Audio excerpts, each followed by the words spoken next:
ఇంట్లోనే healthy food తీసుకుంటున్నా రిపీటెడ్‌గా పొట్టుబ్బరం, ఎక్కువగా ఫార్టింగ్ అంటే కింద నుంచి గాలి ఎక్కువ పోవడం, ఎక్కువగా మోషన్స్ అవుతున్నాయా? అయితే అది సిబో కావచ్చు. నమస్తే అండి. నేను doctor Swapnika, gastroenterologist in Rajahmundry. చాలా వరకు మన గట్ హెల్త్ మన పెద్ద పేగుల్లో ఉండే గుడ్ బ్యాక్టీరియా మీద ఆధారపడి ఉంటుంది. కానీ అదే బ్యాక్టీరియా పెద్ద పేగుల్లో కాకుండా చిన్న పేగుల్లో ఎక్కువగా పెరిగితే దాన్ని సిబో అంటాం. ఇలా చిన్న పేగుల్లో బ్యాక్టీరియా ఎక్కువైతే ఆ బ్యాక్టీరియా మన ఫుడ్లో ఉండే ప్రోటీన్స్ అండ్ విటమిన్స్ని అదే తినేస్తుంది. అలాగే ఫుడ్ కూడా ప్రాపర్గా డైజెస్ట్ అవ్వదు.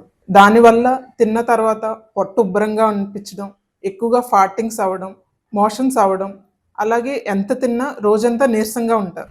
ఇలాంటి ప్రాబ్లమ్స్ రిపీటెడ్గా వస్తే అది సింపుల్ గ్యాస్ట్రైటిస్ అయినా లేకపోతే సిబోనా అని తెలుసుకోవడానికి ఈ మెషిన్తో టెస్ట్ చేస్తాం. దీన్నే హైడ్రోజన్ బ్రెత్ ఎనలైజర్ అంటాం. ఇది మనం బయటికి వదిలిన ఊపిరిలో హైడ్రోజన్ ఎంత ఉందో చెప్తుంది. దాన్ని బట్టి సిబో ఉందా లేదా అని తెలుస్తుంది.